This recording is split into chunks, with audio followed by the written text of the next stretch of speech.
मिन्हा खलकनाकुम व फीहा नुइदुकुम व मिन्हा नुखरिजुकुम तारतन नुखरा। आपके जहन में आया होगा कि ये तो किसी मुर्दे को सुपुर्दे खाक करने की दुआ है, लेकिन मैंने ये दुआ क्यों पढ़ी?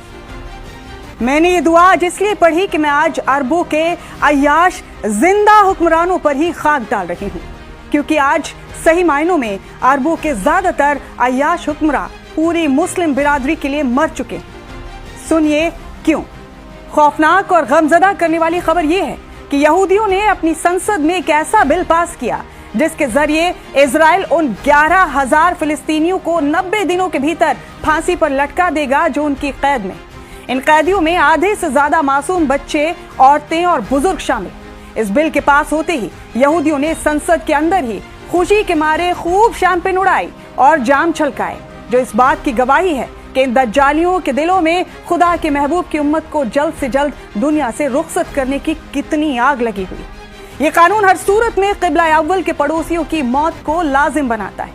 ये खुल्लम खुल्ला नस्ल कुशी है जिसको दुनिया के सामने बड़े सलीके से अंजाम दिया जा रहा है। मुझे शिकायत यहूदियों से बिल्कुल नहीं, वो तो वही कर रहे हैं जो उनकी नस्ल है।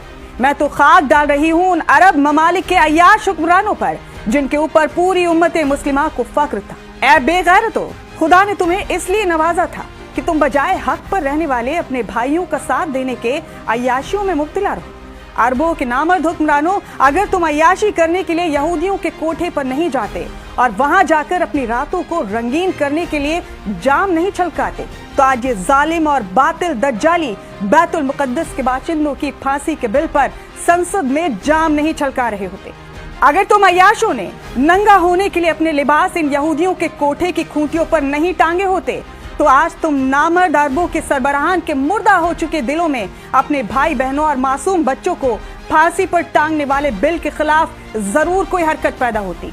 अगर तुम बेगैरतों ने अपनी हवस की आग नाजायज तरीके से नहीं बुझाई होती, तो खुदा की कसम इस बिल के खिलाफ आप जरूर आग उगलते।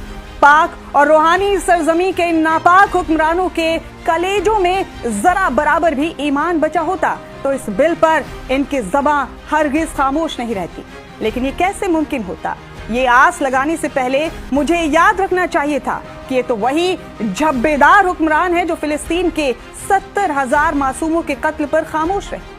मुझे याद रखना चाहिए था कि ये तो वही हैं कि जब फिलिस्तीन में मोमिनों के चिथड़े उड़ाए जा रहे थे, तब ये शकीरा पर अपनी दौलत उड़ा रहे थे। मुझे याद रखना चाहिए था कि ये तो वही पत्थर दिल हुक्मरान हैं जिनके दिल में तब भी कोई हरकत नहीं हुई जब गजा के मुर्दे वहां के कुत्तों के निवाले बन रहे थे। अरब हुक्मरानों, आखिर तुम किस बिल में छिपे हो? ऐ जालिम हुक्मरानों, गजा के मासूम तुम्हें पुकार रहे हैं। बैतुल मुकद्दस में नमाजों पर पहरा लगा दिया गया है और तुम तमाशा देख रहे हो। तुम्हें शर्म क्यों नहीं आती? एक तरफ तो ईरान है जिसको तुम नकली मुसलमान कहते थे, वो हक के लिए अपना सीना तान कर खड़ा है, और एक तरफ तुम अरबों के रहबर हो। तुम्हारी खामोशी उम्मत के वजूद पर एक बड़ा सवाल बन चुकी है। क्या मस्जिद अक्सा की हिफाजत के लिए कुरान में आयतें सिर्फ ईरान के लिए उतरी थी? तुम भूल रहे हो कि एक मेरे अल्लाह की अदालत है जहां तुमसे जर्रे जर्रे का हिसाब होगा।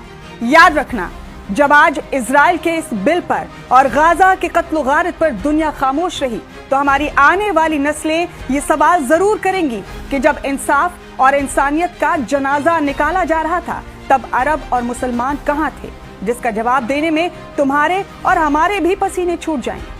मुझे शिकायत अरबों के सरबराहान के साथ साथ पाकिस्तान पर बेईमानी से मुसल्लत किए गए हुक्मरानों से भी, जो आज इस बिल पर खामोशी इख्तियार किए हुए हैं। मुझे पाकिस्तान की शरीफ हुकूमत को आज ये भी याद दिलाना है जो वो खुद भूल चुकी है कि जब पाकिस्तान ने एटम बॉम्ब बनाया था, तब गाजा के लोगों ने खुशियां मनाई थी कि अब हमारे ऊपर जब कभी कोई जुल्म करेगा तो हमारा हम मजहब भाई पाकिस्तान हमारी मदद के लिए आगे आएगा, इंसानियत की दिफा के लिए आगे आएगा।